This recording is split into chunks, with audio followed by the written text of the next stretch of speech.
Distopia é um gênero literário que conta histórias que se passam em sociedades imaginárias, geralmente marcadas pelo autoritarismo, pela vigilância e pela perda da liberdade individual. Esse tipo de narrativa retrata o nosso mundo em um futuro corrompido, onde o progresso técnico e a política são instrumentos de opressão aos seus cidadãos. Há 76 anos atrás, George Orwell lançava 1984.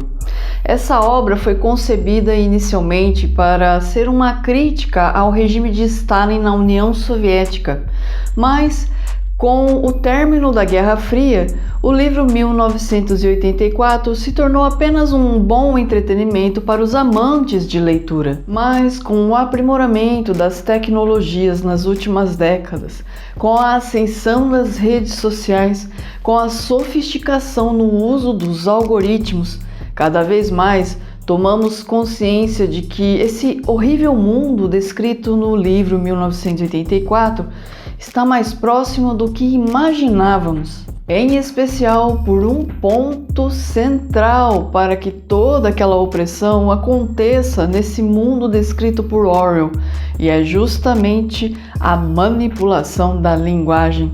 Eu sou Gisele Silva Romim e o tema do repertório desse mês é o livro 1984 e o poder da linguagem.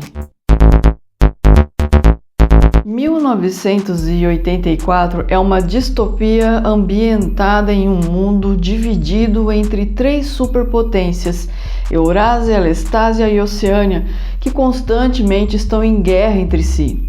O núcleo da história se passa na Oceânia, que é governada por um único partido, cujo líder é chamado de o Grande Irmão. Não há liberdade individual. O governo domina todos os aspectos da vida dos seus cidadãos, do comportamento público até as emoções mais íntimas.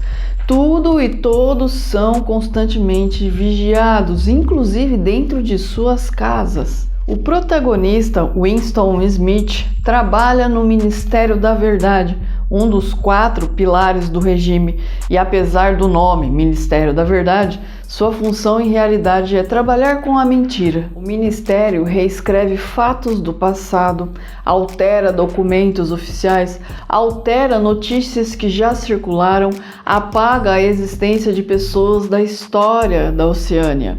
Tudo isso para garantir que o senso comum seja aquele aprovado pelo partido. O passado, portanto, é constantemente reconstruído e o presente nada mais é do que um reflexo daquilo que o partido decide que deve ser lembrado. É um controle absoluto da realidade. A verdade não está mais nos fatos, mas sim na narrativa pré-aprovada pelo partido. Como uma ideia de simplificar o idioma, o governo da Oceânia desenvolveu uma nova forma de comunicação chamada novilíngua, que é uma forma reduzida do idioma. E a cada edição do dicionário oficial são eliminadas palavras consideradas desnecessárias ou perigosas, especialmente aquelas ligadas à crítica, à reflexão e às emoções. A lógica é simples. Se não existe uma palavra para expressar um pensamento, com o tempo esse pensamento deixa de existir. Ou seja, a limitação da linguagem é usada para a limitação da liberdade. Winston começa a questionar essa realidade sufocante e, em segredo, compra um caderno e um lápis, 2 objetos altamente subversivos.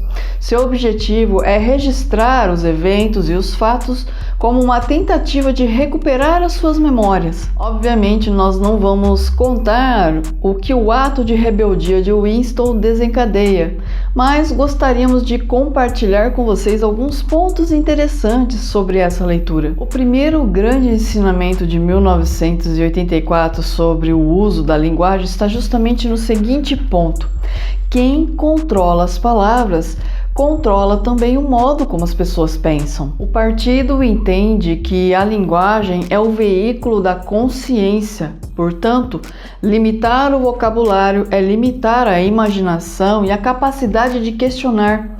E sem imaginação e pensamento crítico, nos tornamos todos autômatos. Se não existe a palavra liberdade, com o tempo a ideia de liberdade deixa de existir.